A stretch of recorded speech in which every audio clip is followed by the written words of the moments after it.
তোমাকে কখন mg সমান kx হয়, ঠিক আছে, কখন হচ্ছে একটা সাম্যাবস্থা আসার পরে। আমি যদি এখানে আরেকটা বস্তু দিই তখন কি আবার তুমি mg সমান kx ধরবা? তখন সেক্ষেত্রে তার জন্য আরেক রকম হবে। তাহলে এই যে কখন হচ্ছে প্রশ্নের মধ্যে বুঝতে হবে, এই যে কি বললাম, এফ এজেন্ট বল ছেড়ে দিছে, এটা কিন্তু কোনো ম্যাথমেটিক্যাল কিছু না, জাস্ট তোমাকে বলছে যে এফ এজেন্ট ছেড়ে দিলে স্প্রিং দ্বারা কৃতকাজ কত। তাহলে এখানে কৃতকাজ তুমি কিন্তু সূত্র দেখছো কি মাইনাস, কিন্তু আসলে এজেন্ট যখন ছেড়ে দিবে প্লাস হবে। ব্যাপারটাকে বুঝছি কিনা? তাহলে এটা যদি তোমাকে আমি এখানে পড়ায় না বলি তাহলে কিন্তু তুমি বুঝো। ওকে, আমরা কাজ ক্ষমতা শক্তি পড়াবো। হ্যাঁ, কাজ ক্ষমতা ও শক্তি। আচ্ছা, তো এখানে টোটাল টপিক আছে কয়টা আমাদের? তিনটা। কাজ একটা জিনিস বা একটা টপিক, ক্ষমতা আর একটা হচ্ছে শক্তি বা এনার্জি। আচ্ছা, ফার্স্ট অফ অল আগে আমাদেরকে আমাদের এই অধ্যায়ের শুরু যেটা দিয়ে আমরা সেটা দিয়ে শুরু করব, সেটা হচ্ছে, হ্যাঁ, এটা কততম অধ্যায়? পঞ্চম, তাই না? এখন কথা হচ্ছে যেহেতু আগে পড়া আছে টুকটাক, আমরা একটু 4 অধ্যায় ছিল হয়তো এসএসসিতে, বাট এখন তোমাদের পঞ্চম অধ্যায়। হ্যাঁ, এখন আসি, কাজ কি কেউ বলতে পারবা? একজন বলো, একজন। হ্যাঁ, কাজ বল, বল এবং বলের দিকে কথাটা বুঝি আমরা লিখবো। হ্যাঁ, বল ও বলের দিকে, বলের দিকে সরণের, মানে তোমরা এটা বলছো যে সরণের গুণফল, এটা তোমরা বলছো তাই না? তো এটা হচ্ছে তোমরা 9 10-এ পড়ছো যে বল ও বলের দিকে সরণের গুণফল। তো আমরা যদি একটু চিত্র দেখি, চিত্র আমাদের জন্য ক্লিয়ার হয়। ধরেন সাপোজ আমার এম ভরের একটা বস্তু আছে, তার ইনিশিয়াল পয়েন্ট হচ্ছে এখানে এ, আমি এখানে এফ বল প্রয়োগ করলাম, এটা সেইটা ধরেন এই জায়গায় আসছে, শেষ পয়েন্ট হচ্ছে বি, এখান থেকে এতটুকু একটা তার কি হয়েছে? সরণ হয়েছে, তাই না? তাহলে কাজ মানে কি বলতেছি বা তোমরা কি বলতেছো? বল ইনটু বলের দিকে সরণ। এই যে কথাটা মিনিং আছে, বলের দিকে সরণ, তাই না? আচ্ছা, তাহলে বল আমার এখানে কি? এফ বল বা এফ বল দিচ্ছি ইনটু এই যে এখান থেকে এখানে আসছে এস পরিমাণ সরণ হয়েছে এ বি, তাই না? কথাটাকে বুঝছি কিনা এটা বলতেছি, বা এটা আমরা 9 10 থেকে পড়ে আসছি। বাট এখানে একটু আমাদের কনসেপ্ট ভুল আছে। কনসেপ্টটা ভুল কি সেটা আমরা এখন দেখব যে কোন জায়গায় আসলে ভুল। এখানে কথাটা দেখান, বল বলছো তাই না? বলের দিকে সরণ বলছো তাই না? তো ধরো, একটু খেয়াল করো আগে, ধরো আমার এখানে একটা তল আছে, একটা কি আছে? তল আছে, এই জায়গায় একটা ফুটবল আছে। এখন তুমি এই দিকে ফোর্স দিচ্ছ, এফ বলটা প্রয়োগ করছো এই বরাবর, মানে এ পয়েন্টে ফোর্সটা দিছ। এখন বস্তুটা কি এই বরাবর যাবে? এটা একটা কি তল তাই না? হেলানো তল, বা আমরা চতুর্থ অধ্যায়ে পড়ছি হেলানো তল। এখন কিন্তু বস্তুটা এদিকে যাইতে পারবে না, যেহেতু তল আছে, বস্তুটা কই চলে যাবে? এই দিকে চলে আসবে। তার মানে এখান থেকে এতটুকুতে আইসা সে থামবে, তাহলে বি। এম ভরের বস্তুটাকে তুমি এফ দিচ্ছ কিন্তু কোন বরাবর? ভূমি বরাবর। এফ দিচ্ছ কোন বরাবর? ভূমি বরাবর। বাট বস্তুটা যাচ্ছে কোন বরাবর স্যার? হেলানো তল বরাবর। তাহলে তুমি এখানে একটু আগে বলছো বল ইনটু বলের দিকে সরণ, বল ইনটু বলের দিকে সরণ। তাহলে বল দিচ্ছ এইদিকে, সরণ হইতেছে কোন দিকে? সরণ হচ্ছে এই দিকে, কিন্তু বল দিচ্ছ এই বরাবর, তাই না? তাহলে এখন কি আর তাহলে বলের দিকে সরণ হইল? তার মানে কি আমি কি এখানে এফ ইন্টু এস দিয়ে দিলে আমার কি কাজ বের হবে? তাহলে কোন জায়গায় ভুল করতেছি?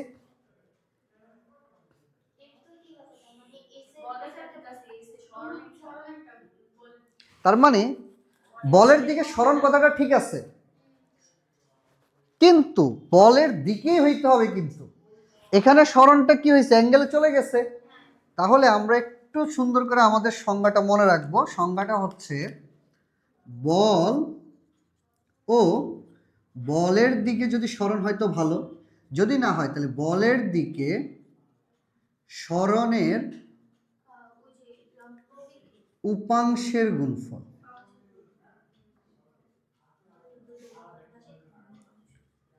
ক্লিয়ার? যদি সরাসরি হয়, বলের দিকেই মেজারমেন্ট করতে হবে, বলের দিকেই কিন্তু মেজারমেন্ট করতে হবে। তাহলে দেখো, যেহেতু এস বলের দিকে নাই, তাহলে এসটাকে কোন দিকে নিয়ে আসতে হবে? বলের দিকে নিয়ে আসতে হবে। কোন দিকে নিয়ে আসতে হবে? বলের দিকে। এখন বলো, আমরা ছোটবেলায় শিখছি ভেক্টরে, কি শিখছি? যে একটা ভেক্টর রাশি যদি এক্স অক্ষ এবং ওয়াই অক্ষের সাথে একটা অ্যাঙ্গেলে কাজ করে, কে? একটা ভেক্টর রাশি, ধরেন এস, একটা ভেক্টর রাশি কি আছে? এক্স অক্ষের সাথে অ্যাঙ্গেলে আছে। যে কোনো ভেক্টর রাশি, বল, ত্বরণ, সরণ, যে কোনো ভেক্টর রাশি যদি কি কাজ করে? অক্ষের সাথে যদি কোনো একটা অ্যাঙ্গেলে থাকে, তখন সেক্ষেত্রে আমরা এটাকে কয় ভাগ করতে পারি? দুই ভাগ। এক ভাগ হচ্ছে এক্স বরাবর, যেটাকে আমরা এস এক্স দ্বারা প্রকাশ করতেছি। আরেক ভাগ হচ্ছে ওয়াই বরাবর, যেটাকে আমরা এস ওয়াই দ্বারা প্রকাশ করি। এটাকে বলি কি? মানে এটার নাম হচ্ছে কি অনুভূমিক উপাংশ। এটার নাম কি? বুঝতে পারছি? আরেকবার বলতেছি, দেখেন, যখন কোনো ভেক্টর, যারা আমরা বুঝি না, আরেকবার বলি, যখন কোনো ভেক্টর কি কাজ করবে? অ্যাঙ্গেলে থাকবে। কার সাথে? হইতে পারে এক্স, হইতে পারে ওয়াই, যার সাথে কোন দেয়া থাকুক ম্যাটার না, বাট অ্যাঙ্গেলে আছে, তখন তাকে আমরা আমাদের সুবিধার জন্য কয় ভাগে ভাগ করতে পারি? দুই ভাগে। একটা হচ্ছে অনুভূমিক আর একটা হচ্ছে উলম্ব। অনুভূমিককে নাম দিই আমরা এস এক্স। কেন বলতেছি এস? মানে কার উপাংশ করতেছি এখানে? এস এর। কোন দিকের উপাংশ? এক্স অক্ষের দিকে, এখানে বলতেছি এস এক্স। আর এস ওয়াই মানে কি? ওয়াই এর দিকে উপাংশ। এখন এই উপাংশের একটা ভ্যালু আছে, তাই না? তো সেটাকে আমরা বলতেছি কি, ভেক্টরে আমরা শিখছি কি? এস কস থিটা, আর এটা হচ্ছে কি? S sine theta. তাহলে আমরা একটা জিনিস মাথায় রাখবো, সেটা হচ্ছে কি, কস থিটা কি সবসময় এক্স এর জন্য? না। আমরা শিখবো কিভাবে? Very good. আমরা শিখবো হচ্ছে, দেখেন, যারা আমরা ক্লিয়ার হই নাই বা ভেক্টর ক্লাস পাই নাই, দেখেন, যার সাথে কোন কোন সে কস। এখন যদি ওয়াই এর সাথে কোন থাকতো, ওয়াই কস হইতো। যদি এক্স এর সাথে কোন থাকে, এস কস হবে। তাহলে এখন দেখেন, বল কোন দিকে? এই দিকে। তাহলে আমার এস এর মানটা লাগবে কোন দিকে? বলের দিকে, তাই না? এস এর মানটা লাগবে কোন দিকে? বলের দিকে। তাহলে এই এসটা বলের সাথে একটা কোণে আছে, এটা যে কোণ, এটাও একই কোণ। তাহলে বলো তো, এস এর এই দিকে যে অংশটা পাবো সেটা কি? S cos theta. সেটা কতটুকু? এই যে এখান থেকে শুরু করে এতটুকু। ক্লিয়ার? তাহলে আমরা কাজের সূত্র পড়তেছি কি? W equals to ball into বলের দিকে সরণ, বলের দিকে সরণ। এখন বলের দিকে সরণ যেহেতু সরাসরি হয় নাই, আমরা নেব কি? সরণের উপাংশ। তাহলে বল কি? এফ। সরণ কি? S cos theta. W equals to কি পাচ্ছি? F S cos theta. Clear? তাহলে এখানে কোন বল দ্বারা বলটা বের করছি ভাই, কাজটা বের করছি আমরা? কোন বলের জন্য কাজ বের করতেছি? বাহ্যিক বল না, যে ফোর্সটা আমি দিচ্ছি বা অন্য কোনো ব্যক্তি দিচ্ছে। এখানে কি শুধু বাহ্যিক বল কাজ করে? অভিকর্ষ বল কাজ করে না? ঘর্ষণ বল কাজ করতে পারে না? তাহলে আমরা আরেকটা জিনিস মনে রাখবো, এখানে কাজ কাজ ব্যাপারটা সবসময় ইফ দিয়েই ব্যাপারটা যে বের করবে এটা না। এখানে খেয়াল রাখতে হবে, আমাদের ম্যাথে আমাকে কোন বলের কথা বলা হয়েছে। তাহলে ডাব্লিউ হবে কার? যেই বলের কথা বলা হবে। বুঝতে পারছি? দেখেন, একই ম্যাথ আমরা একটু পরে দেখব, একই চিত্র যখন আমি অভিকর্ষ বল দ্বারা বের করব তখন হয়ে যাবে একরকম, যখন আমি ঘর্ষণ বল দ্বারা বের করব তখন হয়ে যাবে আরেক রকম, যখন আমি বাহ্যিক বলের জন্য বের করতেছি তখন হইতেছে একরকম। তাহলে আমাদের বলের কাজের বেসিক কনসেপ্টটা ক্লিয়ার কিনা? কাজের বেসিক কনসেপ্টটা ক্লিয়ার। তাহলে কাজের ক্ষেত্রে কি কি মাথায় রাখতে হবে? কোন বলের কথা বলা হয়েছে, ঠিক আছে? 2 নাম্বার, সরণটা যেই বলের কথা বলা হয়েছে তার সাপেক্ষে হিসাব করা লাগবে। ক্লিয়ার? তার সাপেক্ষে হিসাব করতে হবে। ওকে, তোমাকে বলা হয়েছে অভিকর্ষ বল, তুমি এস এটা নিছো, তাহলে কিন্তু হবে না। তাহলে দেখতে হবে অভিকর্ষের দিকে সরণ কতটুকু হয়েছে, ঘর্ষণের সাপেক্ষে সরণ কতটুকু হয়েছে। ক্লিয়ার? তাহলে এটা তুলে আমরা। আচ্ছা, আমরা আগাই।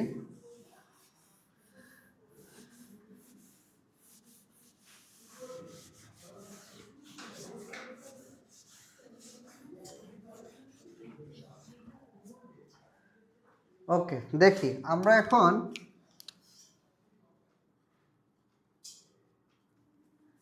একই চিত্রের জন্য ভিন্ন ভিন্ন বলের ইয়াগুলো পড়ব,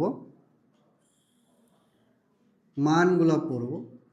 সেম একটু দেখেন, এফ বল প্রয়োগ করতেছি এ বিন্দুতে এম ভরের বস্তুর উপর, বস্তুটা এইখানে চলে আসলো বি বিন্দুতে এবং এর মধ্যবর্তী কোণ হচ্ছে থিটা।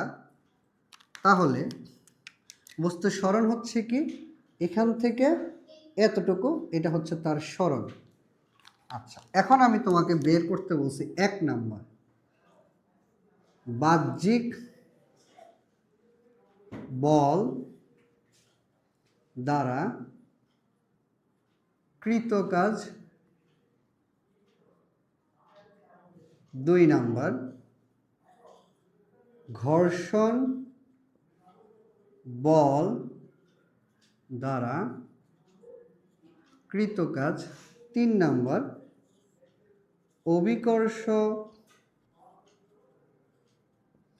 বল দ্বারা কৃত কাজ। তার মানে আমি তোমাকে 3টা কৃত কাজ বের করতে বলছি, বাহ্যিক, ঘর্ষণ আর একটা কি অভিকর্ষ বল। তো বাহ্যিক বল দ্বারা বা প্রথমটার সলিউশনে যদি আমরা যাই, 1 নাম্বার, বাহ্যিক বল কে দিচ্ছে? এ, বাইরে যে থাকে এফ। তাহলে এফ কোন দিকে? এই দিকে, তাই না? তাহলে বাহ্যিক বল দ্বারা যখন আমি বের করব ডাব্লিউ ইকুয়ালস টু, বল নিব কে, যেহেতু বাহ্যিক বলের কথা বলছি, তাহলে এফ ইন্টু সরণ কি এস? না, এস এই দিকে, এফ এর দিকে উপাংশটা নিতে হবে। তাহলে কত কোণে আছে? তাহলে এতটুকু যদি হয় তাহলে থিটা কোণ। তাহলে আমি যদি এটাকে এদিকে বর্ধিত করি তাহলে আমার সরণ হচ্ছে মূলত এখান থেকে এতটুকু, তাই না? তাহলে এটা হচ্ছে কি আমাদের এস কস থিটা। ক্লিয়ার? আচ্ছা, এখন আসি 2 নম্বর সলিউশনে। যে কি বের করতে বলছে? ঘর্ষণ বল দ্বারা কৃত কাজ। কোন বল? তাহলে বলো তো এখানে বল কোনটা হবে? বলো বলো। এ বি তো এক্স্যাক্টলি, দেখেন তলটা কিন্তু ম্যাটার। ঘর্ষণ বল কোথায় কাজ করবে? এখানে, নাকি যেই রাস্তায় চলবে সেই রাস্তায় কাজ করবে? এখন বস্তুটা কি এই তলে চলে না এ বি তলে? তাহলে ঘর্ষণ বল কাজ করবে এদিকে। এখন কথা হচ্ছে ঘর্ষণ বল কি এ থেকে বি এর দিকে কাজ করবে না বি থেকে এর দিকে? কারণ আমরা জানি ঘর্ষণ বল হচ্ছে বাধা দানকারী বল, তাহলে গতির বিপরীতে থাকবে। তাহলে গতি কোন দিকে? এ থেকে বি তে। তাহলে ঘর্ষণ বল কাজ করবে কোন দিকে? তাহলে এই বরাবর এফ কে। তাহলে আমি নিলাম ডাব্লিউ ইকুয়ালস টু এফ কে, সরণ, তাই না? সরণ কোনটা? এটা, কিন্তু কোন দিকে? তাহলে এস কস কত হবে বলো? এফ দিচ্ছে এই বরাবর, সরণ হচ্ছে এই বরাবর। তাহলে আমরা কি বলছিলাম? W equals to F into S into cos এদের মধ্যবর্তী কোণ, তাই না? F into S into cos এদের মধ্যবর্তী কোণ। তাহলে এখানে বল কোনটা? এফ কে। সরণ কোনটা? এইদিকে। কস এদের মধ্যবর্তী কোণ কত? বল এইদিকে, সরণ এইদিকে, এদের মধ্যবর্তী কোণ কত হয়? যদি একে অপরের বিপরীতে থাকে 180 ডিগ্রি কোণ না? তার মানে বল এফ কে ইন্টু সরণ, সরণ কোন দিকে? এটা সাইনটা পরে দিই। বল এইদিকে, সরণ এইদিকে, ইন্টু এদের মধ্যবর্তী কোণ। এদের মধ্যবর্তী কোণ কত? 180, তাহলে আমরা 180 মান বসালে পাই মাইনাস এফ কে এস, মানে ঘর্ষণ বল দ্বারা কৃত কাজটা একটা কি কাজ? ঋণাত্মক কাজ। স্বাভাবিক, বলের বিপরীতে কাজ, তাই না? আচ্ছা, সলিউশনে যাই। 3 নাম্বার, অভিকর্ষ বল দ্বারা কৃত কাজ। অভিকর্ষ বলটা কোথায় কাজ করে? সরাসরি ভূমির সাথে 90 ডিগ্রি, তার মানে কি এইটা না, ঠিক কি না? তাহলে এটা কি mg, অভিকর্ষ বল মানে কি mg। আচ্ছা, তো তোমরা বলো তো w, এখন আমি বল দিব কি mg, সরণ হইতেছে কি আমার s পরিমাণ, তাহলে s লিখে ফেলবো।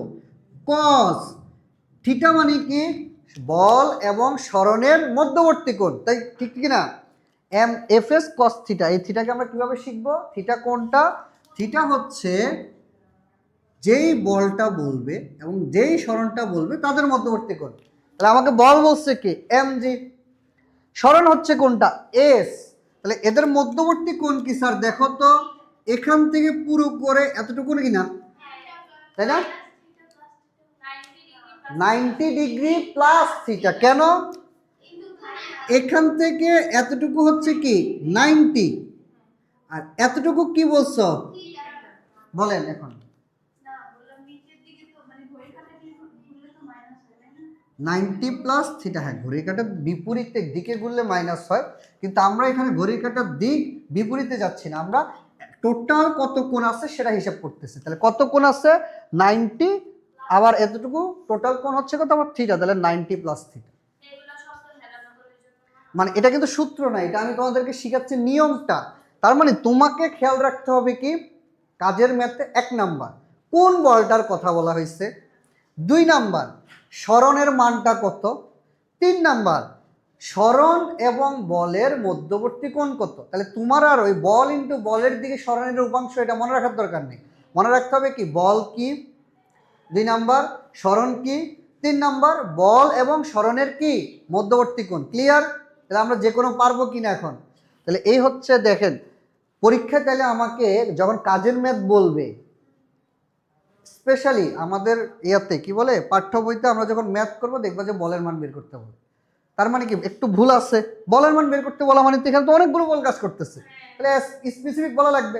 তোমরা যখন অ্যাডমিশন দিবা দেখবা যে সেখানে স্পেসিফিক বলে দিই। ক্লিয়ার? তাহলে আমরা যখন বইয়ের ম্যাথ করব যে বল কোনটা বা বলের কাজের মান কত, দেখবা যে ম্যাক্সিমাম ক্ষেত্রে বাহ্যিক বল যদি দেয়া না থাকে সেক্ষেত্রে আমাদেরকে কি বের করি, যদি বাহ্যিক বল থাকে তাহলে আসলে বলের কাজের মান কত বললে বুঝবো যে বাহ্যিক বল দ্বারা কাজ, আর যদি বলের মান দেয়া না থাকে তাহলে বুঝতে হবে অভিকর্ষজ বল দ্বারা কাজ। ক্লিয়ার?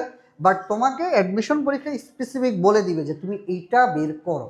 ক্লিয়ার হয়েছে? আচ্ছা, তাহলে আমরা কাজের ক্ষেত্রে বলটা এবং এদের মধ্যবর্তী কোণটা ক্লিয়ার হয়েছে কিনা, এবং এটা কিন্তু খুবই ইম্পর্টেন্ট। তাহলে বল যেহেতু ক্লিয়ার হয়েছে, এখন আমরা শিখব কিছু জিনিস। বলের একক, বলের একক কি? নিউটন না? রেকর্ড হইতেছে। বলের একক কি?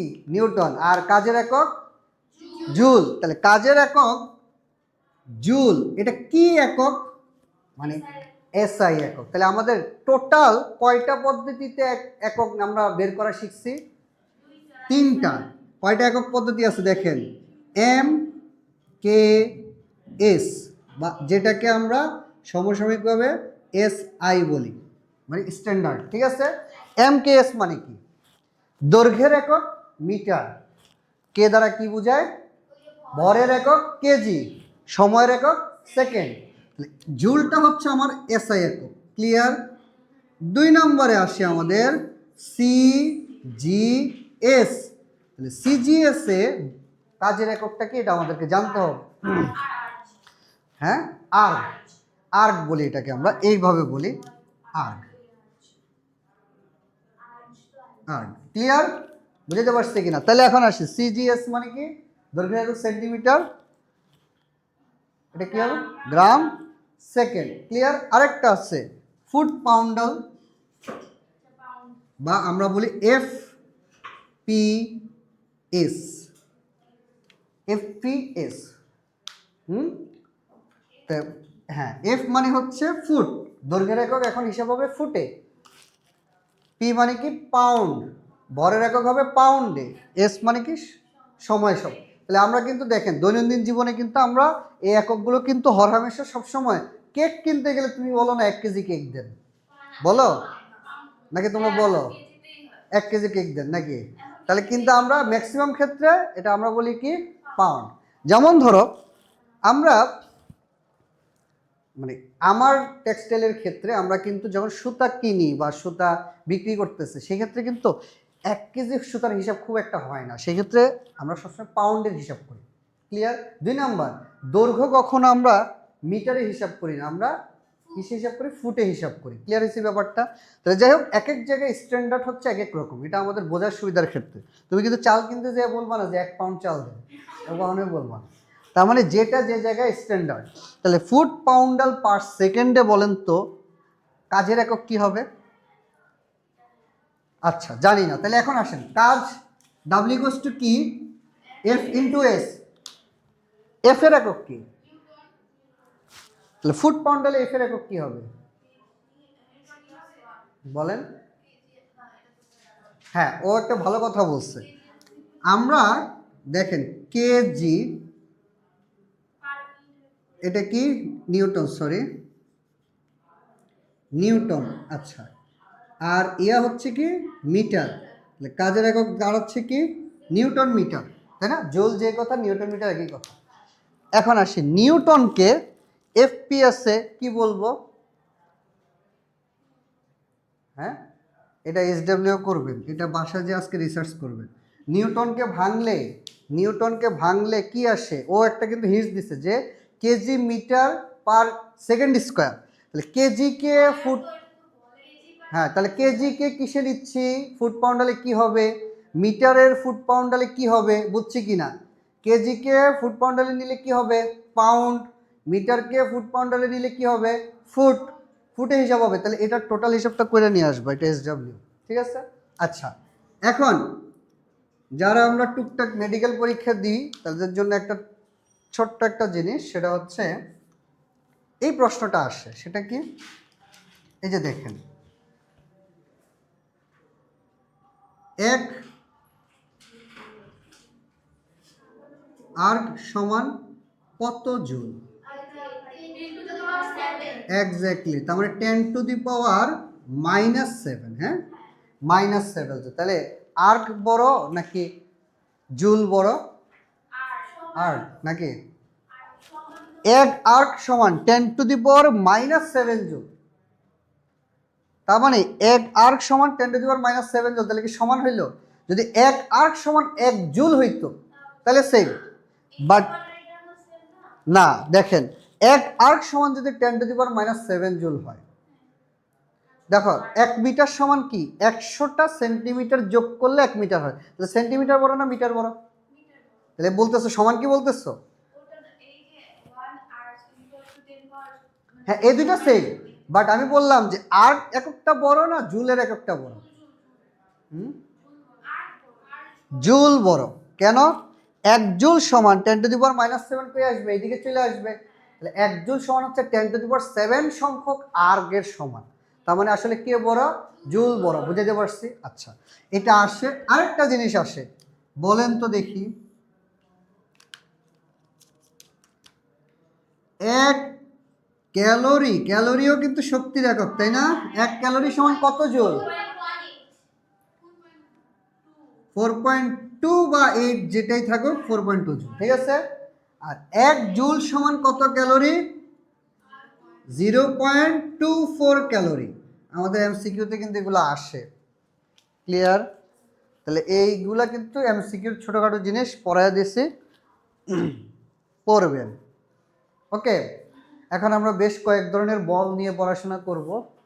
বেশ কয়েক ধরনের বল বলতে সংরক্ষণশীল বল, অসংরক্ষণশীল বল, এগুলা কি চিনি? কি বলেন তো? মানে না, সংরক্ষণশীলতার নীতি না, সংরক্ষণশীল বল, অসংরক্ষণশীল বল। তাহলে সংরক্ষণশীল বল কোনটা, অসংরক্ষণশীল বল কোনটা, এটা কি চিনি?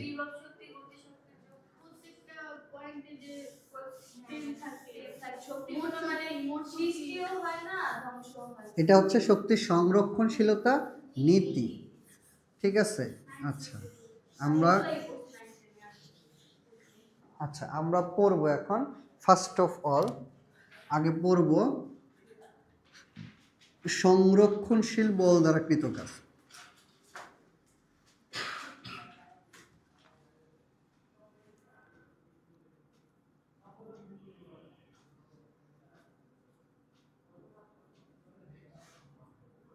সংরক্ষণশীল বল দ্বারা কৃত কাজ, ঠিক আছে।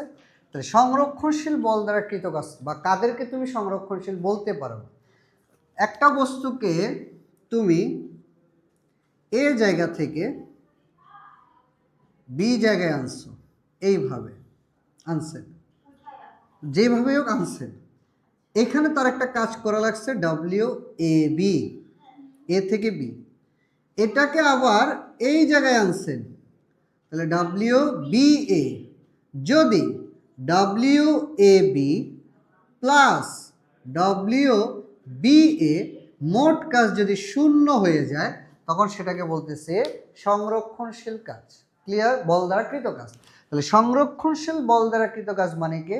কোনো বস্তুর অবস্থান চেঞ্জ করছো, আবার তাকে আগের জায়গায় ফিরে আনছো, তখন টোটাল যে কাজটা হবে সেই কাজের মান যদি কি হয়, 0 হয়, তাহলে সেটাকে বলা হয় সংরক্ষণশীল বল দ্বারা কৃত কাজ। তাহলে সংরক্ষণশীল বল দ্বারা কৃত কাজের একটা উদাহরণ বলো তো। উদাহরণ কি হবে? অভিকর্ষ বল দ্বারা কৃত কাজ। কি? অভিকর্ষ বল দ্বারা কৃত কাজ। এটা একটা সংরক্ষণশীল বলের উদাহরণ। তাহলে খ নম্বরে মাঝে মধ্যে বলতে পারে অভিকর্ষ বল দ্বারা কৃত কাজ, সংরক্ষণশীল বল দ্বারা কৃত কাজ ব্যাখ্যা করো। তাহলে এটা কি বাংলা ব্যাখ্যা দিলে হবে? তাহলে আমাকে একটু ব্যাখ্যা দিতে হবে। তাহলে কিভাবে ব্যাখ্যা দিব? দেখেন, ধরেন এম ভরের একটা বস্তু এই জায়গায় আছে, এটাকে আমি এখান থেকে উঠায়া এই পজিশনে আনছি।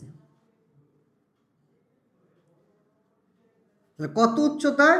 এই উচ্চতায় উঠেছে। কই থেকে? এ থেকে বিতে। তাহলে আমাকে বের করতে হবে ওকে উঠায়া এই জায়গায় আনছি, এটাতে একটা কাজ হয়েছে। এইখান থেকে আবার এই জায়গায় আনছি, মানে আগের অবস্থানে আছে, তাহলে একটা কাজ হয়েছে। দেখতে হবে টোটাল কাজের মানটা 0 আসে কি। যদি 0 আসে তাহলে ও একটা সংরক্ষণশীল বল দ্বারা কৃত কাজ। তাহলে আমরা ফার্স্ট অফ অল বের করব ডাব্লিউ এ থেকে বিতে কোন বল দ্বারা। তাহলে অভিকর্ষ বল কোন দিকে কাজ করে? তাহলে এম জি, ঠিক কিনা? তাহলে ডাব্লিউ এ বি সমান আমরা লিখব এম জি ইন্টু সরণ, সরণ মানে কি এইচ, তাই না, ইন্টু কস, বল ইন্টু সরণ ইন্টু কস এদের মধ্যবর্তী কোণ। তাহলে বল এম জি, সরণ এইচ, তাই না? মধ্যবর্তী কোণ কত? বল এইদিকে, সরণ এইদিকে, কত? 90। বল এইদিকে, সরণ এইদিকে, কত? 180 ডিগ্রি। তাহলে কস 180, কস 180 মান কত? Minus M G H. Clear? কারণ কেন? বলের বিপরীতে সরণ হয়েছে, বলের বিপরীতে কাজ হয়েছে, তাই এটা নেগেটিভ। তাহলে এখন বস্তুটা কই আসছে? বিতে। এখন বস্তুটা আছে কোথায়? বিতে। এখন বি থেকে কই আনতে হবে? তাহলে ডাব্লিউ বি থেকে এ। তা তুমি একটা জিনিস দেখো, ফার্স্টে তুমি এ থেকে বিতে উঠাইছো, তার মানে সরণ এই দিকে হয়েছে, কিন্তু অভিকর্ষ বলটা ছিল এই দিকে। এখন বি থেকে, তাহলে সরণ কোন দিকে হয়ে যাবে? সেকেন্ড ক্ষেত্রে সরণ হয়ে যাবে এই দিকে, এইচ। এম জিও কোন দিকে? দেখেন তো একই দিকে কিনা। তার মানে বল মানে এম জি, সরণ এইচ, বল এবং সরণের মধ্যবর্তী কোণ, তাইলে এরা একই দিকে না? একই দিকে মানে 0 ডিগ্রি, cos 0 ডিগ্রির মান 1, তাহলে এম জি এইচ। তাহলে সুতরাং টোটাল কাজ W A B plus W B A equals to 0 আসে কিনা? বা আমরা যদি এটাকে লিখি minus M G H plus M G H equals to 0। তাহলে খ নম্বরে যদি আমাদের ব্যাখ্যা আসে, আমরা এই ব্যাখ্যাটা দিব যে অভিকর্ষ বল দ্বারা কৃত কাজ কেন সংরক্ষণশীল বল দ্বারা কৃত কাজ? কারণ একটা বস্তুকে এক জায়গা থেকে আরেক জায়গায় সরায়া পূর্বের অবস্থানে আনলে তার টোটাল কাজটা কত হয়ে যাচ্ছে? 0। আচ্ছা, এটা বুঝতে পারছি। তাহলে এখন আমরা পড়ব অসংরক্ষণশীল বল দ্বারা কৃত কাজ কি? অসংরক্ষণশীল বল এটা কি বলতে পারবা? শূন্য হবে না। তাহলে একটু উদাহরণ দাও।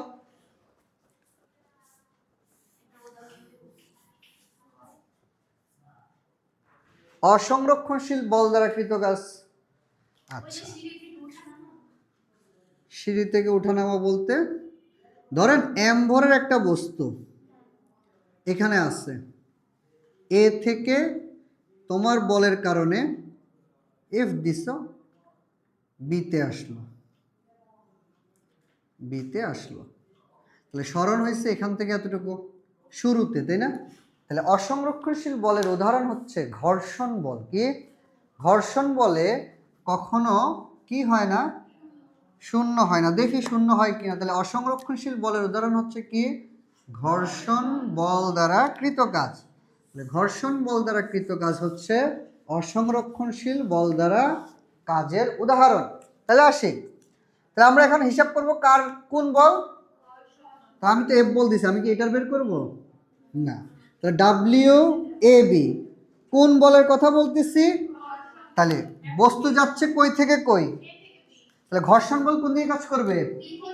এই দিকে না, এফ কে। তাহলে আমরা নিব ঘর্ষণ বল এফ কে। সরণ কি? এ থেকে বি। তাহলে ধরেন এস, এ থেকে বি। কোন?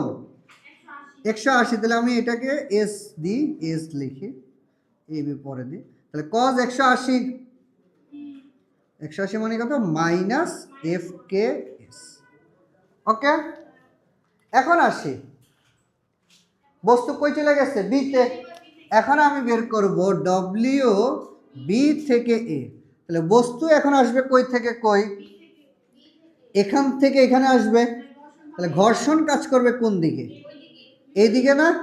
তাহলে সরণ কিন্তু বল ইনটু সরণ কিন্তু এসি হচ্ছে, এবং এদিকেই হচ্ছে সরণ, এবং এদের মধ্যবর্তী কোণ কত থাকবে? বুঝছেন এটা? তার মানে এস কিন্তু এখন এটাই, এখন এফ কে এবং এস কি উল্টা।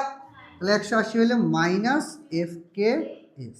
এখন যদি আমরা দুইটা যোগ করি, W A B plus W B A, আসলে কি আসে? Minus F K S, minus F K S. তাহলে জিরো আসছে? জিরো কি আসছে? আসে না। তার মানে আসলে ডাব্লিউ টোটাল। তার মানে এটা একটা কি বল দ্বারা কৃত কাজ? অসংরক্ষণশীল বল দ্বারা কৃত কাজ।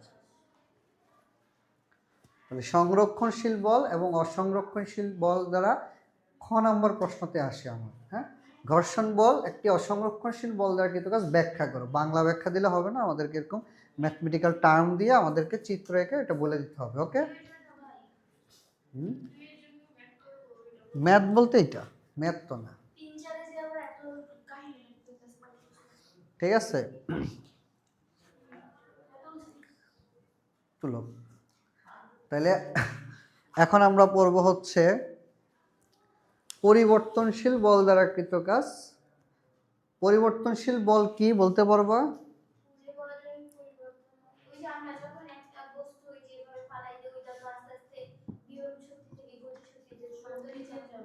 এটা শক্তি পরিবর্তন হয়, বল না। পরিবর্তনশীল বলের সব থেকে সুন্দর উদাহরণ কি? কোন বল পরিবর্তিত হইতে থাকে?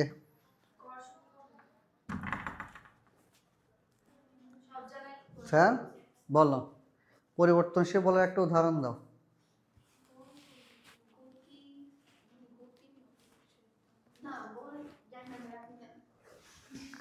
আমি তো দিব। দেখেন, প্রবাহ ঘর্ষণ সান্দ্র বল।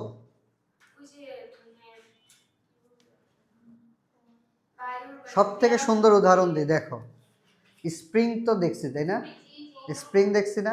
আচ্ছা, ধরো তোমার কাছে এত বড় একটা স্প্রিং আছে, একটু বুঝেন তো। স্প্রিংটা হচ্ছে এতটুকু, এতটুকু, তুমি অল্প একটু টান দিচ্ছ, তাহলে তুমি যখন বাহিরে টান দাও স্প্রিং এর কারণে তোমার কাছে কি মনে হয়? কেউ একটু ভিতরের দিকে টান দিচ্ছে, টান টান লাগতেছে, তাই না?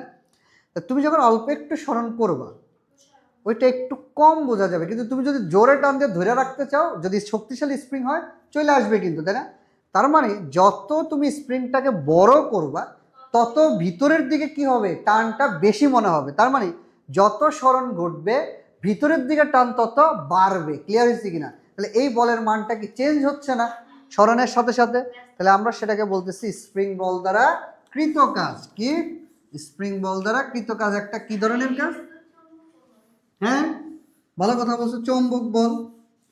চৌম্বক বল আমরা জানি যত দূরে যাবে বলটা কি হইতে থাকবে, ক্ষণস্থায়ী মানে একটু কমতে থাকবে।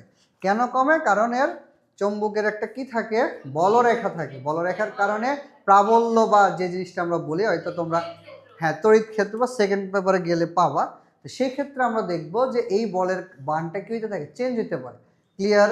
প্রাবল্য না কিন্তু তড়িৎ, চৌম্বক বল আর প্রাবল্য, চৌম্বক প্রাবল্য দুইটা কিন্তু একটু সেম জিনিসই, বাট একটু ডিফারেন্স আছে। তাহলে এখন আসি আমরা পরিবর্তনশীল বল দ্বারা কৃত কাজ করব। পরিবর্তনশীল বল দ্বারা কৃত কাজ। তো এটা পড়তে যায় আমরা স্প্রিং এর খুঁটিনাটি টুকটাক দেখে ফেলবো। হ্যাঁ, খুঁটিনাটি টুকটাক দেখে ফেলবো, তাহলে পরবর্তীতে আমাদের পর্যাবৃত্ত গতির অধ্যায়টা আমাদের জন্য একটু ইজি হয়ে যাবে। তো স্প্রিং বল দ্বারা কৃত কাজ, তো আগে ফার্স্ট অফ অল আমি তোমাকে একটু ছোট্ট একটা উদাহরণ দিই। ধরো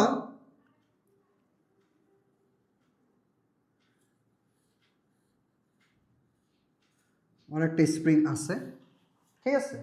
তো এই স্প্রিংয়ে একটু চিন্তা করো, একটু নর্মালি দেখো, একটা বস্তু লাগানো আছে সাপোজ। তো স্প্রিং এর এই অবস্থাটা নর্মালি সাম্যাবস্থা বলতে আমরা কি বুঝি? কোনো বস্তুর সাম্যাবস্থা, কোনো কিছুর সাম্যাবস্থা বলতে কি, তোমার সাম্যাবস্থা বলতে কি বুঝো? শুয়ে শুয়ে ফোন দিবা মানে কি নর্মাল তোমার একটা কি জোন, মানে কমফোর্টেবল জোন, তাই না? ইস কি, এটাই তো সত্য কথা, নাকি না? ঠিক আছে, তার মানে সাম্যাবস্থা হচ্ছে তার যার যার নিজ একটা কমফোর্ট জোন। তাহলে একটা স্প্রিংকে তুমি যখন টান দিবা, তাহলে টানের কারণে তার একটা ভিতরে টান দেওয়া লাগতেছে, আবার যখন তুমি চাপ দিবা তোমার হাতটা একটু বাইরের দিকে কেউ ঠেলতেছে, তো এটা কি তার জন্য কমফোর্ট জোন হবে? ব্যাপারটা এটা না। তার মানে স্প্রিংকে তুমি নর্মালি যেভাবে রেখে দিচ্ছ বা স্প্রিং যেভাবে থাকে নর্মালি টানাটানি বাদে, সেটাই হচ্ছে কি তার সাম্যাবস্থা। ক্লিয়ার? তার মানে সাম্যাবস্থা হচ্ছে বস্তু যে অবস্থায় থাকে তার সে অবস্থায় রাখাটা হচ্ছে কি তার সাম্যাবস্থা। ক্লিয়ার হয়েছে কিনা? এখন ধরেন এটা হচ্ছে তার সাম্যাবস্থা, মানে এখানে বস্তুটা আমি অ্যাড করছি বাট টানাটানি করি নাই। তাইলে এমভরের একটা বস্তু এভাবে রাখা হয়েছে, এটা হচ্ছে স্প্রিংয়ের কি অবস্থা? সাম্যাবস্থা, বা এখানে যখন আমি আঁকবো তখন আরেকটু ক্লিয়ার হবা, সাম্যাবস্থা। এখন এই স্প্রিংটাকে আমি টান দিয়া বড় করে ফেলছি,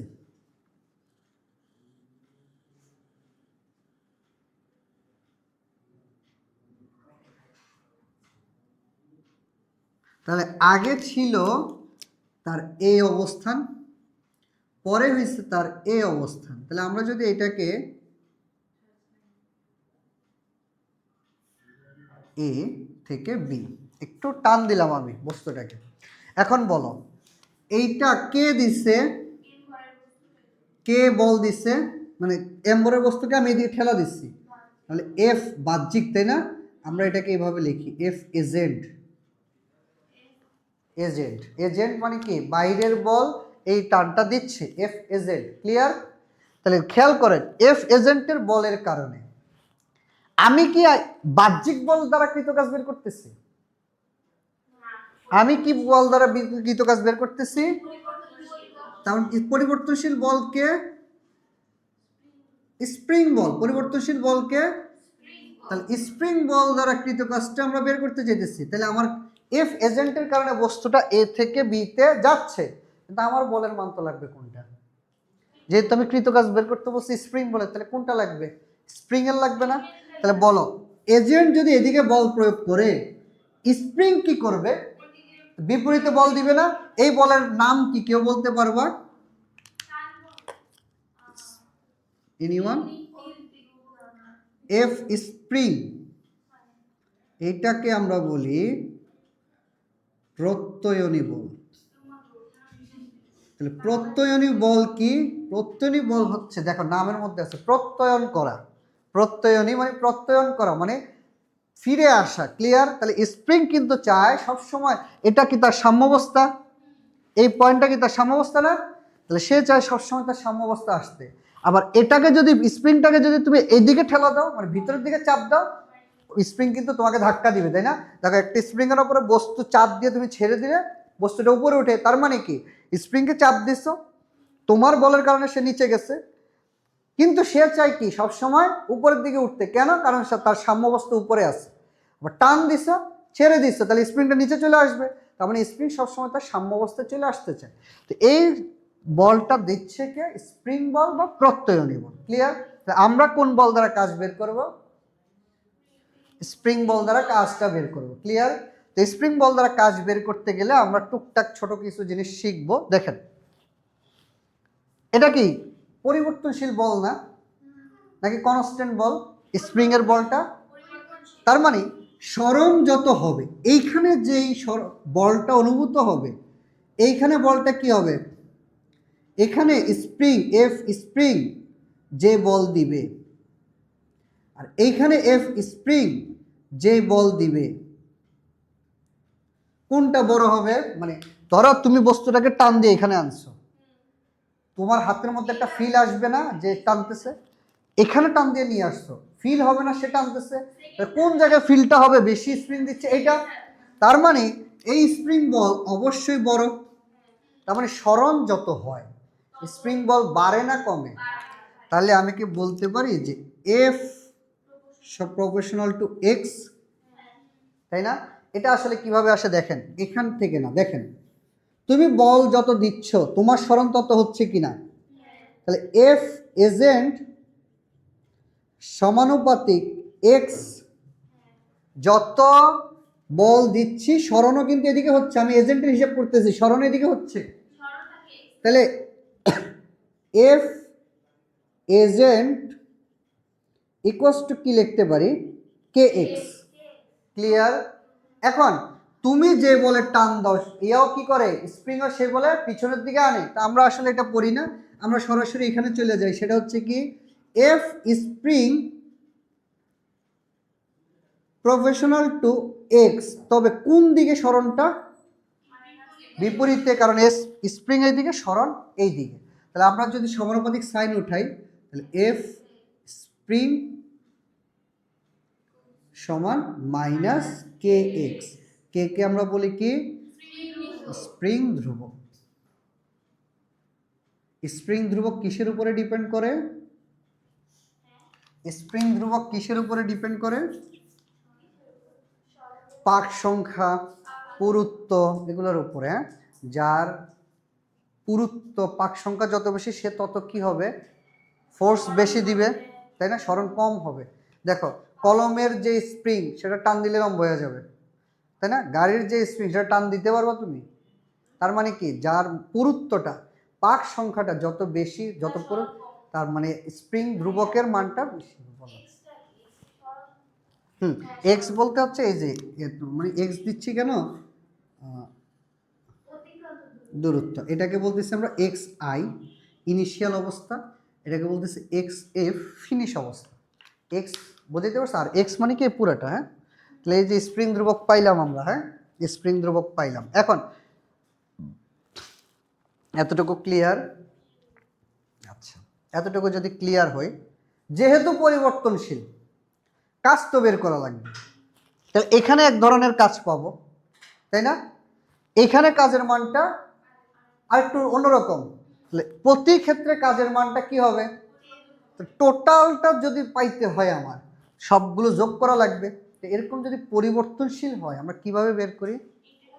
ইন্টিগ্রেশনের মাধ্যমে। মনে আছে? ইন্টিগ্রেশনের মাধ্যমে মানে কি?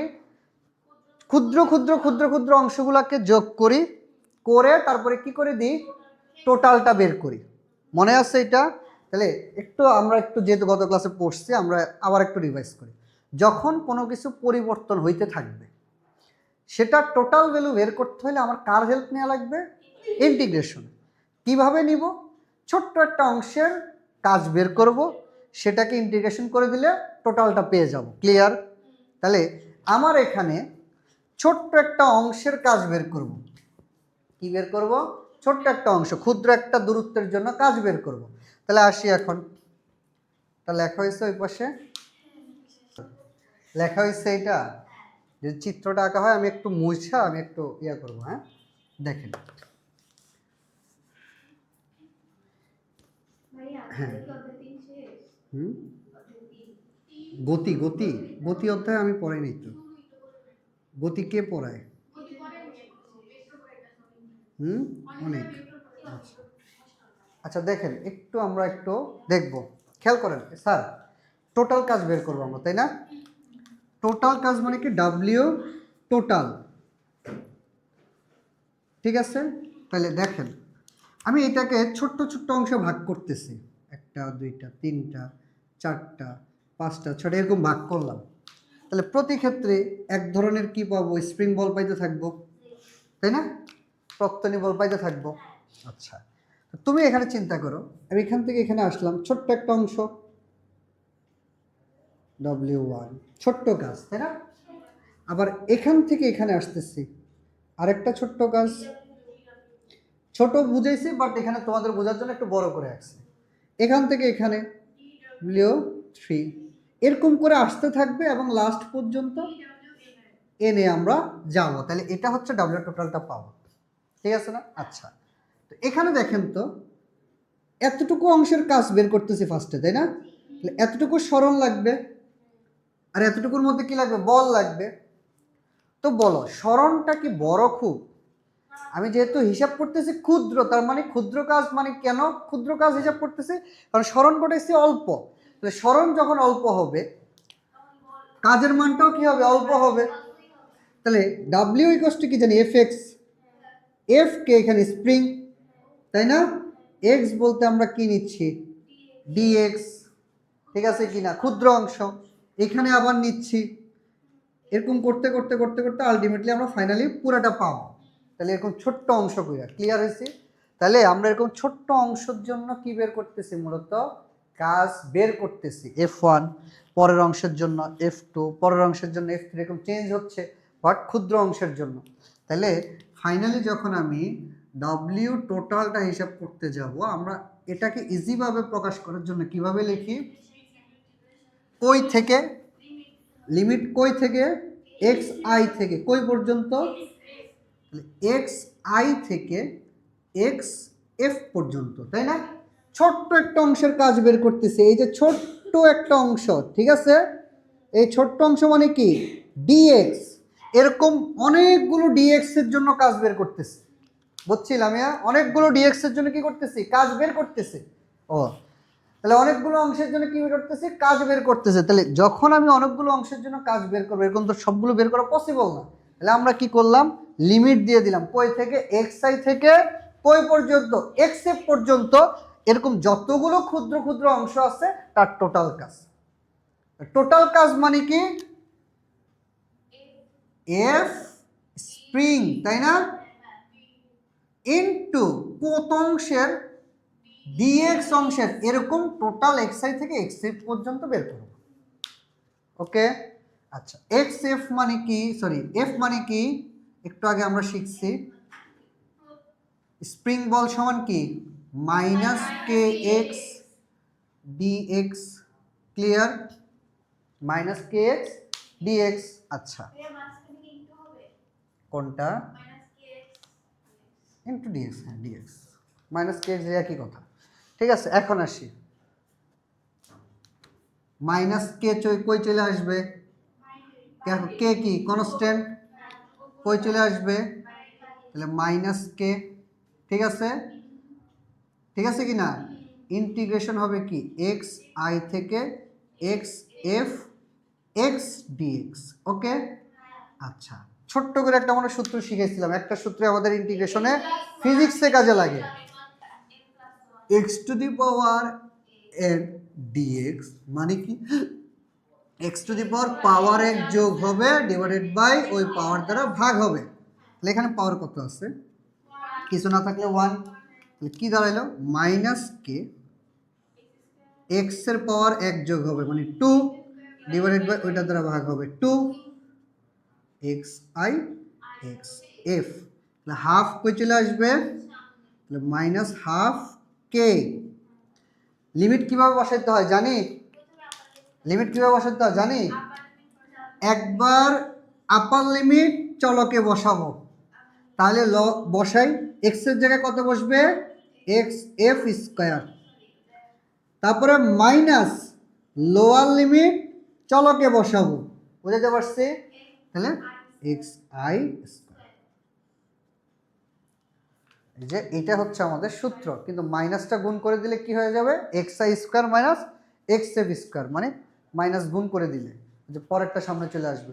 তার মানে কেন মাইনাস আসছে, স্প্রিং বল দ্বারা কৃত কাজ কি পজিটিভ কাজ না নেগেটিভ কাজ হবে, অবশ্যই স্বাভাবিক। দেখো ফোর্স কিন্তু তুমি দিচ্ছ, সরণও কিন্তু এদিকে হইতেছে, দ্যাটস ওয়াই এখানে কাজটা কি পজিটিভ এফ এজেন্টের জন্য, কিন্তু ওই মুহূর্তে স্প্রিং বল দিচ্ছে কি বিপরীতে, তাই না। তাহলে স্প্রিং একটু বুঝেন, এখানে কিন্তু প্লাস মাইনাস, এই মাইনাসটা এখন কিন্তু প্লাস হয়ে যাবে কিভাবে, দেখো আমি কোন বল, পরিবর্তনশীল বল, পরিবর্তনশীল বলকে স্প্রিং বল, স্প্রিং বল কোন দিকে দেয় ব্যাপারটা বুঝেন।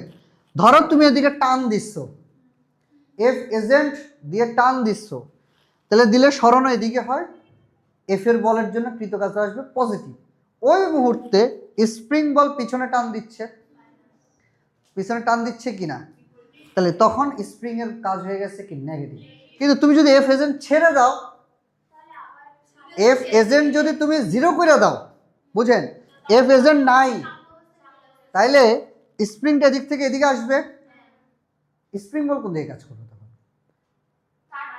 তার দিকেই কাজ করতেছে না, কারণ ওই বলের জন্য আসতেছে, তখন তোমার এফ এজেন্ট যদি জিরো হয়ে যায় স্প্রিং বল হয়ে যাবে কি পজিটিভ। ব্যাপারটা কি ক্লিয়ার, ব্যাপারটা কি বুঝছি কিনা। তার মানে এখানে সূত্র মনে রাখবা মূলত কি, এইটা half K x F square minus x I square, plus minus তুমি নিজে বসাবা কিসের উপরে ডিপেন্ড করা, ম্যাথের ডাটার উপরে ডিপেন্ড করা, বুঝতে পারছি। এমন না যে এফ স্প্রিং সবসময় বল যেটা কাজ যেটা করবে সেটা কি হবে নেগেটিভ হবে, বা সেটা কি হবে সবসময় পজিটিভ হবে, এরকম কোনো কথা আছে, বুঝতে পারছি কিনা।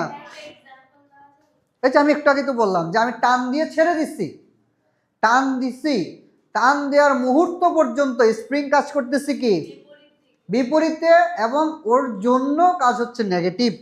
যখনই আমি ছেড়ে দিব স্প্রিংটা এদিকে চলে আসবে, কেন, তার বলের জন্য, এবং তার বলের জন্য সরানো হচ্ছে কি তার দিকে, এ কারণে স্প্রিং বল তখন হবে কি নেগেটিভ পজিটিভ। ক্লিয়ার, বুঝতে পারছি। তাহলে বুঝতে হবে যে ম্যাথের ডাটা কি বলছে।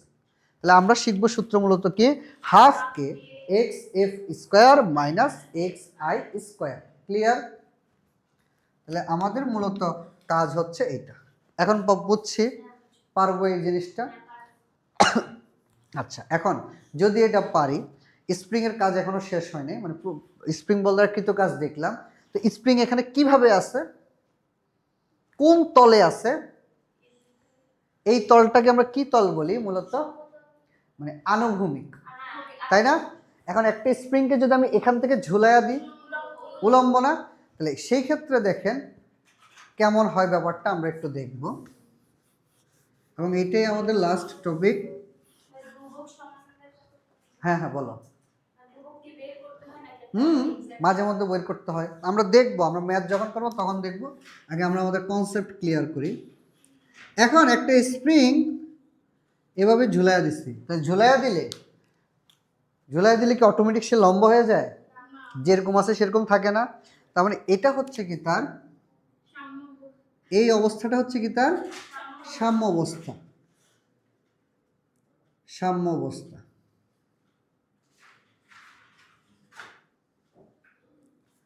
ক্লিয়ার, আচ্ছা একটু দেখেন, যদি এখানে আমি এম ভরের বস্তু ঝুলাইয়া দিই, কেন প্রসারণ হবে, এম জির জন্য, তাই না, ওজনের জন্য। তার মানে আমি যখন একে ঝুলাইয়া দিব তখন বস্তুটা কারণে এখানে চলে আসবে। কেন? মূলত এই দিকে কে কাজ করে? mg। এখন এখানে একটা পয়েন্ট আছে, এখানে দেখেন একটু বুঝেন, স্প্রিংটা এতটুকু, এম ভরের বস্তু ঝুলাইয়া দিচ্ছ, এখানে চলে আসবে নাকি ভূমি পর্যন্ত যাইতেই থাকে? একটা জায়গায় যায় কি হইতেছে, আবার সমান হয়ে গেছে, স্থির হয়ে গেছে, তাই না? তার মানে এম ভরের বস্তুর জন্য mg যে বল প্রাপ্ত হচ্ছে সেটা যদি সমান একটা পর্যায়ে নাই হইতো তাহলে কিন্তু সারা জীবন নিচেই যেত বা ছিঁড়া যেত। সমান হয় মানে কি, সে আসলে ওই পরিস্থিতিতে যায় কি হয়ে যায়, আবার সাম্যাবস্থায় যায়। এ কারণে এটাকে বলি আমরা প্রথম সাম্যাবস্থা, এটাকে বলতেছি আমরা দ্বিতীয় সাম্যাবস্থা। ঠিক আছে, এখন প্রথম সাম্যাবস্থা থেকে দ্বিতীয় সাম্যাবস্থায় ধরেন সাপোজ সে এক্স পরিমাণ সরণ অতিক্রম করে, এক্স। ঠিক আছে, এখন দেখেন এই স্টেজে কি সাম্যাবস্থা মানে কি, ও এখানে ছিল, বুঝেন, ও এখানে ছিল, এম্বরের বস্তু যার কারণে সে নিচে আসছে। যদি বস্তুটা সরাইয়া দিই চলে আসবে। কেন আসবে? তার নিজের বলের জন্য। সেটাকে বলতেছে এফ স্প্রিং বল, প্রত্যয়নী বল। আচ্ছা, এখানে কি প্রত্যয়নী বল কাজ করে না? করে কি না? এই পয়েন্টে করে। এখন এখানে যে প্রত্যয়নী বল কাজ করে সেটার মান mg এর কি বড় না ছোট না সমান? ছোট। কেন? কারণ যদি এফ স্প্রিং বড় হইতোই তাহলে mg কে টান দিয়ে উপরে নিয়ে আসতো। কারণ কেন? স্প্রিং সবসময় কাজ করতেছে কোন দিকে? স্প্রিং বল এই দিকে, তাহলে এফ স্প্রিং কাজ করে এই দিকে। এই পয়েন্টে যদি এফ স্প্রিং বড় হইতো তাহলে সে তো উপরে টান দিত। তার মানে এই পয়েন্টে mg বড়, এই পয়েন্টেও mg বড়, বড় বলেই কিন্তু কই টান দিচ্ছে? নিচে গেছে। এখানে আসার পরে আর mg টান দিতে পারে নাই। তার মানে এই পয়েন্টে mg আর এই পয়েন্টে স্প্রিং বল দুইটা কি হয়ে গেছে? বুঝাতে পারছি কিনা? নাকি বুঝি নেই? বুঝছি। তাহলে আমরা দ্বিতীয় সাম্যাবস্থায় বলতেছি mg equals to F spring, F spring. Clear? বুঝতে পারছি কিনা? তাহলে এখন আসি, mg equals to F spring এর একটা মান পাইছি আমরা, mg equals to minus K x. মাঝে মধ্যে ম্যাথের ক্ষেত্রে আমরা মাইনাসটা তুলে দিই, আমরা ম্যাথ করি, কেন মাইনাস তুলি সেটা বলবো। তাই mg equals to K x. ঠিক আছে, এফ স্প্রিং। তাহলে এখানে বলেন তো এজেন্টের কাজ করতেছে কে? mgটা। ঠিক আছে, আর এখানে স্প্রিং হচ্ছে প্রত্যয়নী বল, এজেন্টের প্রত্যয়নী বল সেম হয়ে গেছে। তার মানে উলম্বের ক্ষেত্রে mg আর স্প্রিং কি হচ্ছে? একটা টাইম সেম হচ্ছে। আর অনুভূমিকের ক্ষেত্রে কি mg কাজ করতেছে? সেক্ষেত্রে এফ এজেন্ট একটা টাইমে যায় কে এক্স এর সমান হয়ে যেতেছে। ক্লিয়ার? বুঝাইতে পারছি কিনা? তাহলে আমরা এটাকে বলতেছি কি mg equals to K x. কখন? প্রথম সাম্যাবস্থায়। যখন একটা বস্তু ঝুলাইয়া দিবে সে নিচে চলে আসবে এবং একটা টাইমে যে কি হয়ে যাবে? সেম হয়ে যাবে। ওকে, এটাকে বলতেছি বলতেছি mg equals to K x. Clear? আচ্ছা, ঠিক আছে, ওকে ফাইন। তাহলে এখন ধরেন একটু চিন্তা করো, এম ভরের একটা বস্তুকে ঝুলাইয়া দিচ্ছে, এখানে আসছে, এটাকে তুমি একটু টান দিলা, টান দিয়া ছেড়ে দিছ, তাহলে কি হবে? উপরে কি এখানে চলে আসবে? আয়শা, হ্যাঁ বলেন। এক্স্যাক্টলি, দেখেন ওকে টান দিয়ে তুমি যখন ছেড়ে দিবা সে কিন্তু এখানে আয়শা থেমে যাবে না, সে কিন্তু একটু উপরে যাবে। আবার এই উপরটা কিন্তু এটার উপরে না, প্রথম সাম্যাবস্থা পর্যন্ত না, উপরে উঠবে। কতটুকু? যতটুকু তুমি টান দিবা নিচে ঠিক ততটুকু উপরে উঠবে। ওইটা এরকম দোল খাবে, কার মতো? সরল দোলকের মতো। তার মানে স্প্রিংকে যখন তুমি টান দিয়ে একটু ছেড়ে দিবা সে কিসের মতো কাজ করে? এরকম আপ ডাউন দেয় না? তাহলে এটা আসলে কিসের মতো? সরল দোলকের মতো। যে সাম্যাবস্থা পয়েন্ট আছে সেখান থেকে একবার এদিকে যায়, একবার এদিকে আসে, আবার এদিকে যায়, এরকম। বুঝতে পারছি? তাহলে স্প্রিং এর সাথে পর্যায়কালের রিলেশনটাও আছে। যেহেতু কেন? সরল দোলক যেটা দেখছি তার একটা পর্যায়কাল আছে না, দোলনকাল আছে না, স্প্রিংয়ের একটা আছে। ক্লিয়ার? আমরা নেক্সট ক্লাসে এটা নিয়ে পড়াশোনা করব। আমরা mg = kx এটা শিখলাম। এখানে কি স্প্রিংয়ের একটা কাজ করা লাগছে? কতটুকু কাজ করছে? এক্স পরিমাণ, তাহলে হাফ কে এক্স স্কোয়ার। যেহেতু এখানে আদি অবস্থান 0, মানে এক্স আই দিই নেই আমি, এক্স এফ হবে কি এক্স, তাহলে 0 থেকে এক্স মানে হাফ কে এক্স স্কোয়ার। বুঝছি এটা? মানে এখানে তো আমি কি দিয়ে দিচ্ছি, অবস্থান বলে দিচ্ছি। এখানে আমি কি সরণ এক্স আই দিচ্ছি, তাহলে কত থেকে শুরু করছে ধরবো, 0 থেকে শুরু করছে, কত পর্যন্ত গেছে, এক্স পরিমাণ। তাহলে এটার মান কত হয়ে যাবে, ইনিশিয়াল অবস্থা 0, এটা হয়ে যাবে কত এক্স, তাহলে এটা হবে কত হাফ কে এক্স স্কোয়ার। তাহলে এই ক্ষেত্রে কৃত কাজ হচ্ছে কত, হাফ কে এক্স স্কোয়ার। ঠিক আছে?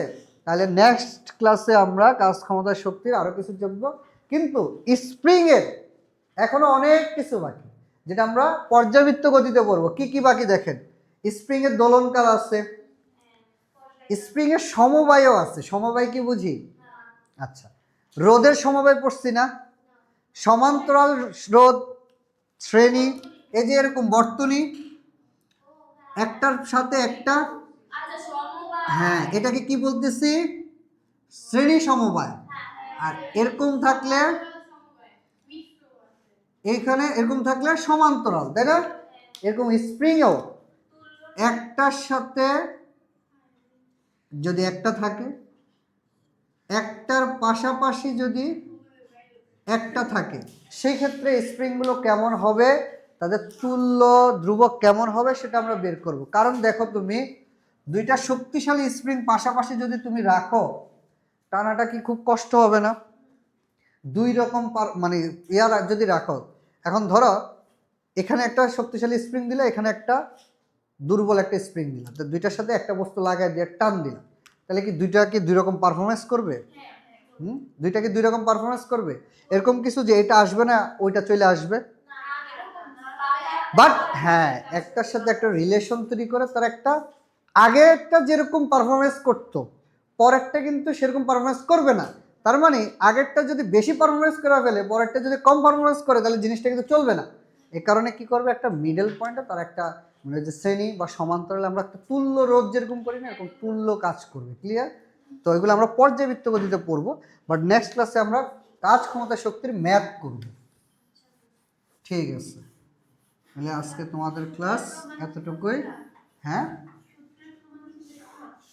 সূত্রের প্রমাণ বলতে দেখো, ধরো তুমি যদি mg = kx, আমি যদি সূত্রটা লেখা দিতাম, ফিজিক্সে কিন্তু কনসেপ্ট ক্লিয়ার হইতে হয়।